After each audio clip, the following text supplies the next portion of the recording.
반갑습니다. 아유, 예, 반갑습니다. 이번에 그 대선 후보 경선에 나섰는데요. 상당히 좀 준비를 하신 겁니까? 그렇죠. 준비는 저도 이제 정치한 지 10년 됐고 항상 네. 국가 전체를 보면서 정치를 해왔고 또 최근에는 이제 우리 보수 정치권에서 좀 부족한 청년 세대를 집중적으로 대변하는 정치를 해왔습니다. 그래서 저는 뭐 누구보다도 새로운 시대를 이끌고 갈 준비는 잘 돼 있다고 자부를 하고 특히 이제 제가 이제 출마하게 된 결정적인 이유가 586들이 정권을 잡았습니다. 근데 이제 지금 시기에 지금 현 상황이 어떤 상황이냐? 그 낡은 586 관성 때문에 시대 전진이 막혀 있는 상태다. 이 출로를 열어줘야 된다.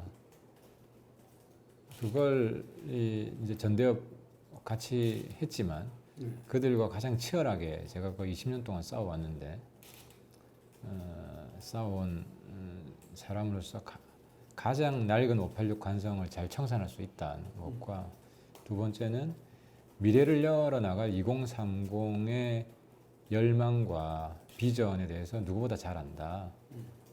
그 유일하게 청년들과 가장 부대끼며 소통해온 정치인이기 때문에 낡은 과거를 청산하고 새로운 미래를 열어갈 가장 그 최적화된 후보다라는 자신감이 있었습니다. 아마 금방 이야기하신 대로 그런 미래 2030의 열정과 비전 이 부분들을 갖다가 출마했던 이 배경으로까지 이야기를 했는데 실제로 지금 보니까 상당히 2030의 지지도가 홍준표 의원이 높아요. 맞습니다. 그래서 일반 사람들이 볼 때는 약간 의외거든요. 예. 이게 그 사람은 꼰대 이미지가 강한데 어떻게 해서 젊은 세대들이 이렇게 지지가 높을까? 그거 어떻게 보십니까?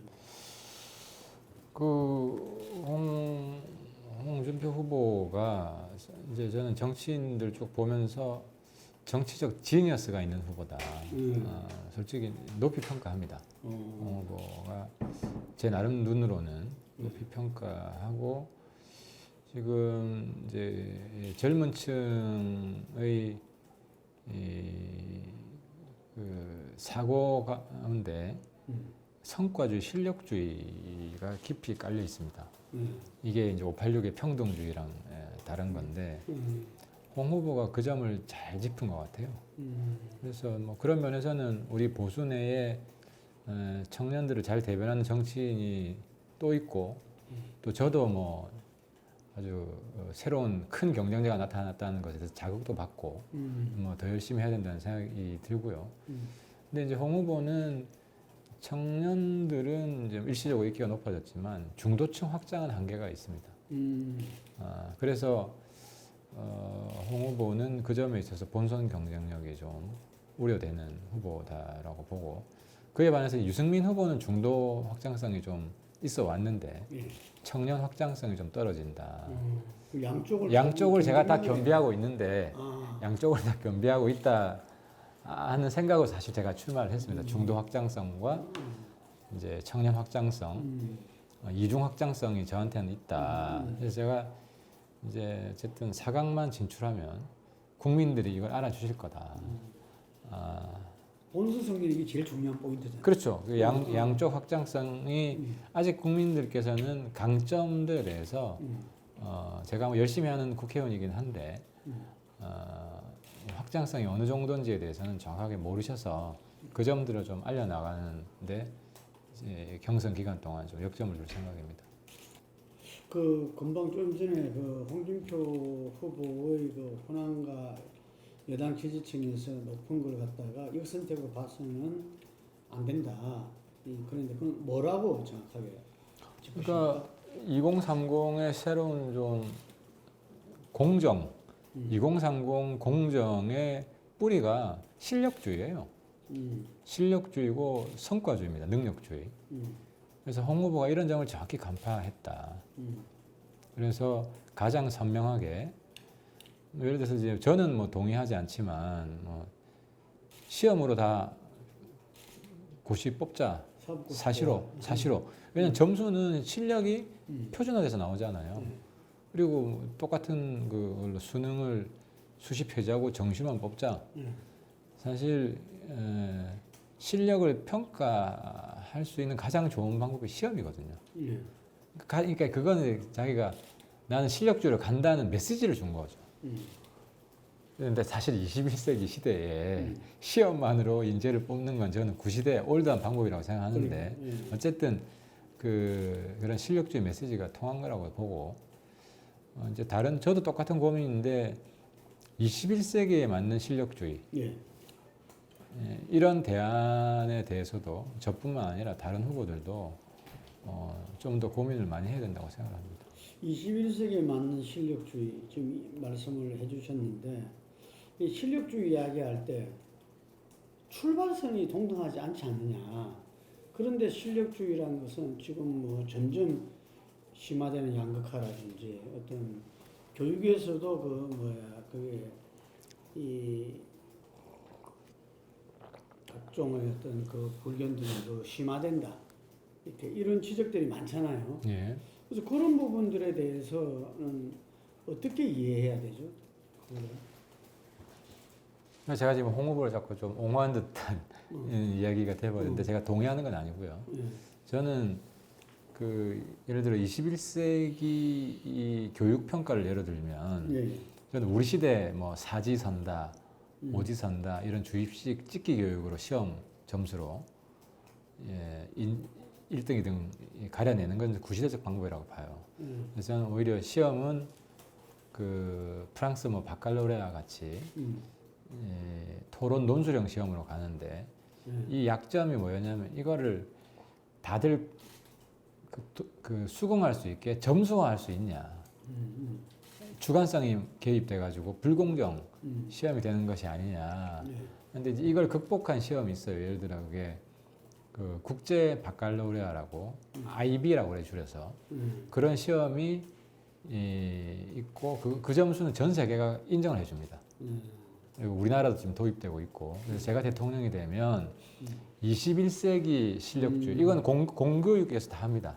한국어로도 볼 수 있고 그래서 21세기 실력 평가는 20세기 실력 평가랑 내용과 기준이 달라야 된다고 저는 보는데 왜 달라야죠? 왜냐하면 21세기는 제조업 시대에 암기해서 따라가면 됐잖아요. 팔로워. 근데 21세기는 개척해야 되잖아. 그러니까 이건 창의성 여기는 과거에는 그냥 표준 지식에 잘 적응만 하면 됐지만 이거는 창의성, 혁신성이 중요하기 때문에 그래서 시험도 주관 논술형으로 바뀌어야 되는데 제가 마련한 대안은 IB 시험을 한국에 도입하는 거다. 그래서 저는 이제 교육 공약 같으면 점진적으로 근데 아무튼 홍 후보의 제 결정적인 문제는 20세기 실력주의다. 하태경은 21세기 실력주의로 가겠다. 그래서 뭐 내용이 길어질 것 같은데 국제 바칼로레아 시험을 보면 공교육이 강화됩니다. 사교육이 감당이 안 돼요. 학원에서 이거 못 풀더라고요. 그래서 오히려 공교육을 강화하고 서민들도 같이 교육에 뒤처지지 않을 수 있고 본인이 열심히만 하면 그래서 이제 근데 아무튼 핵심 본질은 홍은 20세기 실력주의고 한은 21세기 실력주의를 지향한다. 그래서 앞으로 경선 기간 동안 이런 새로운 공정, 새로운 실력주의 이런 걸 보여주고 싶습니다. 상당히 좀 이렇게 젊은 친구들한테 좀 확 와닿을 수 있는 좀 이야기인 것 같아요. 지금 국민의힘은 정권 교체를 대선 아젠다로 삼고 있거든요. 그런데 우리 하 의원이 하 후보 생각할 때는 이 정권 교체라는 것은 또 그 다음에 비전과 또 그걸 해낼 리더십이 중요한 거 아니겠습니까? 네. 그거는 뭐라고 보십니까? 지금 대선판이 좀 걱정되는 게 지금 아까 말한 대로 윤석열 후보가 태극기 부대에 갇히면 저는 호응이 될 가능성이 높을 것 같아요. 후보로. 여당 후보가. 그렇게 되면은 민주당이 이재명이 되고 그렇게 되면 우리 대한민국 대통령 선거가 그 차베스와 두테르테 싸움이 될 것 같아요. 한국의 차베스 이재명과 한국의 두테르테 홍준표 그 완전히 후진국 정치로 전락한다. 대한민국 정치가 선진국 정치로 나아가지 못하고 그래서 지금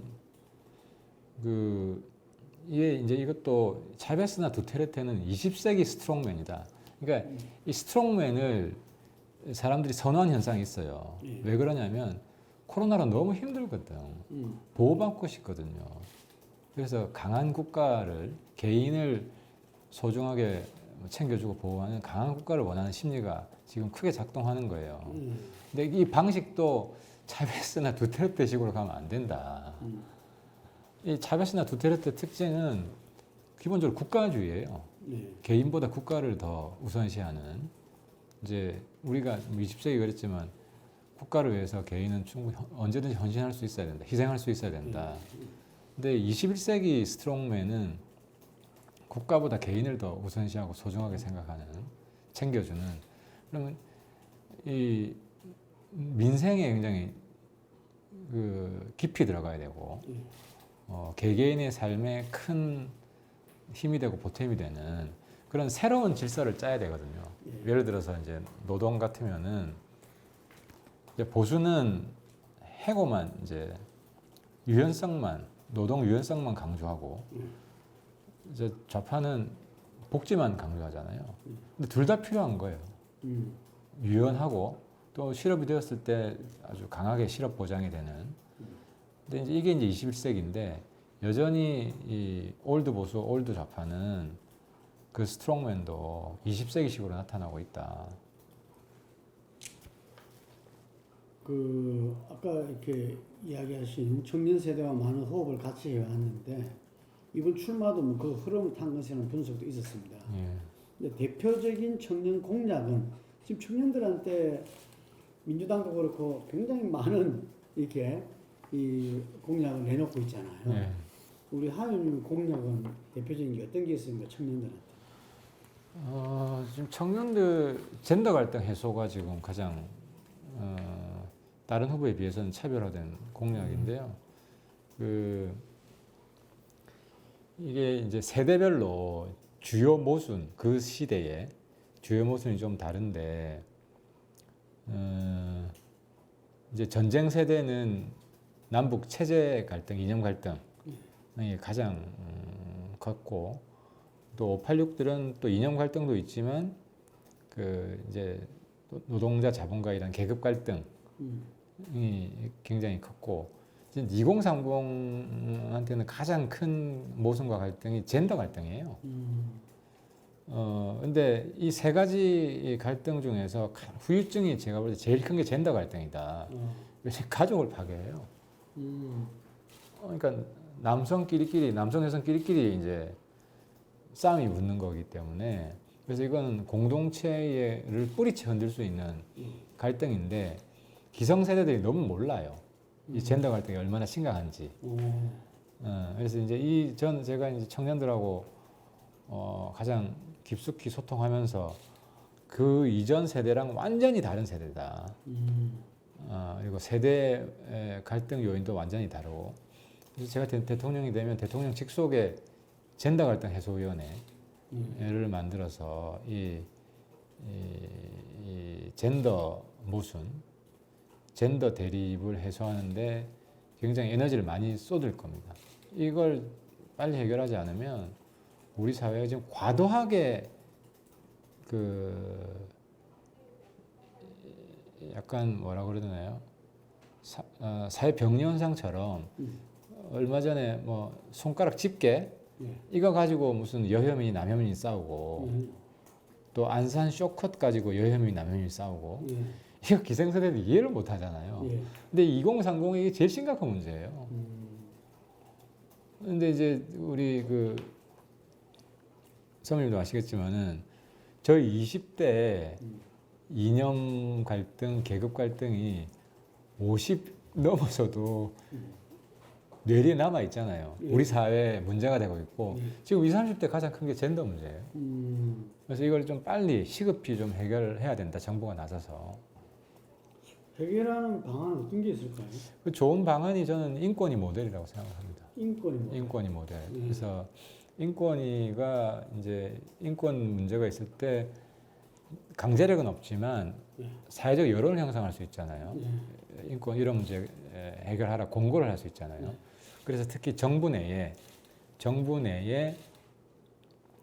그 여혐 남용을 조장하는 이런 문제에 대해서는 시정 공고를 하고 또 우리 사회의 젠더 갈등을 부추기는 세력이 있습니다. 그 극단적인 그 페미니스트가 있고 그게 이제 워마드 같은 그리고 또 극단적인 여혐 세력이 있어요. 그게 대표적인 일베예요. 예. 그래서 이렇게 이제 사회 현상 중에 극단적인 그 젠더 갈등을 불러오는 게 있을 때 여기에 대해서 정부 그 젠더 갈등 해소위원회가 입장을 내어놓아서 여론을 좀 균형되게 잘 이끌어갈 수 있도록 하는 역할이 저는 필요할 것 같습니다. 저는 이제 그런 점이 이번에 그 윤석열의 고발 사주 의혹 이 부분을 어떻게 이 대처하고 풀어나가느냐에 달려있다 보거든요. 물론 그 여당에서는 지금 윤석열 게이트다 뭐 지금 난리죠. 예를 들어서. 그런데 국민의힘 내에서도 예를 들면 그 부분에 대한 뭐 정말 이 뼈 있는 문제 제기와 이걸 갖다가 좀 하고 있는 실정이거든요. 이 부분이 이 금방 말씀하시는 어쨌든 이렇게 마이너스 경선이 안 되기 위해서는 상당히 중요한 부분이라고 생각하는데 이거 어떻게 좀 처리돼야 되나요? 그래서 제가 어제도 얘기를 했는데 그 지금 핵심은 윤 총장하고의 관계 여부잖아요. 네. 그러니까 윤 후보가 얼마나 개입돼 있느냐 뭐 이런 건데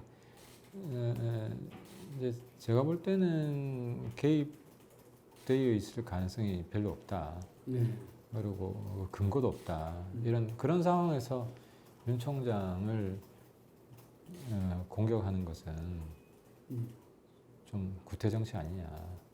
그리고 공격하는 사람이나 공격받는 사람이나 둘 다 마이너스 정치하는 거 아니냐. 그래서 그런 거 좀 자제해야 된다고 생각합니다. 당 내에서 자제해야 된다. 예. 지금 보니까 뭐 통화 녹취록에 김웅모 의원이 뭐 본인이 했다 이런 표현이 나오더라고요. 그래서 그 안에 팩트는 제가 보기엔 상당히 복잡해요. 복잡하고 또 김웅 의원이 이제 당시 총선 때 신인 후보 때 벌어진 일이라서 굉장히 바쁘고 경황 없을 때 후보 시절이죠. 후보 시절에 그 갑작스레 그 공천 선거 기간이에요. 선거 기간이 보통 2주인데 그 2주 안에 벌어진 일이에요. 4월 3일 시작전이 아니고 시작된 다음에 그렇죠.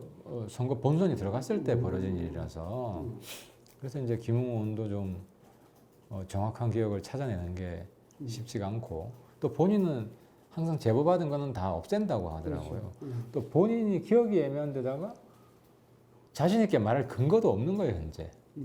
본인이 근거를 가지고 있어야 내가 뭐 했다 할 텐데 그러기도 어려운 상황이라서 이건 제가 팩트 확인이 쉽지가 않다. 그런 상황에서 억지로 윤 총장을 끌어들이는 거는 좀 같은 당 후보로서는 이건 뭐 아무튼 당한테 큰 상처만 주는 거다 생각합니다. 그 유승민 후보가 오랜만에 재밌는 말을 했대요. 보니까 윤석열을 홍준표 후보가 잡고 홍준표를 자기가 잡는다. 이 자기 전략이라고. 제가 둘 다 잡을 거예요. 그렇습니까? 네. 그래서 이 상당히 이미지 변신에 좀 성공한 경우가 홍준표 후보 같아요. 옛날에 막말의 대명사고 예를 들면 꼰대의 대명사였는데 지금 아까 말씀하신 대로 젊은 층의 지지도 제일 높게 받고 있고 뭔가 어쨌든 간에 이 메시지라든지 이런 부분에서 물론 그게 조금 고답적이고 이런 측면은 있지만 그 당으로서는 어쨌든 간에 좀 좋은 일 아닙니까? 그렇죠. 이제 경선이 굉장히 활력 있어졌고 흥행하고 성공할 수 있는 지금 뭐 여건을 만들어주고 있는데 근데 아무튼 제 관심은 좀 그래도 좀 건강하게 가야 되고 서로 진흙탕 잘못하면 진흙탕 싸움이 될 수도 있기 때문에 그래서 올드보이끼리 진흙탕 싸움 안 되려면 하태가 4강에 반드시 들어가야 된다. 4강에 들어가야 된다. 지금 이 국정 운영에 있어가지고 경제가 중요하잖아요. 이게. 그런 측면에서 우리 하태경 후보를 위한 변명은 뭘 할 수 있을까요? 경제에 대해서. 그러니까 이제 제가 경제랑 좀 관련이 없는 정치인이다라는 인식이 좀 있긴 한데 그렇죠. 예. 제가 경제학 박사예요. 오, 그래요? 예. 제가 이제 학부는 물리학을 했는데 예. 석사 때부터 이제 문과로 바꿔가지고 이제 석사 때는 이제 국제통상 협력 이걸 하고 박사 때는 중국에서 이제 국제경제 해서 이제 중국 경제에도 나름 또 이제 밝은 편이고 그래서 경제에 대한 뭐 기본적인 이해 이게 뭐 남들에 비해서 떨어진다고 생각은 안 해요. 하태와 함께 합시다. 고맙습니다.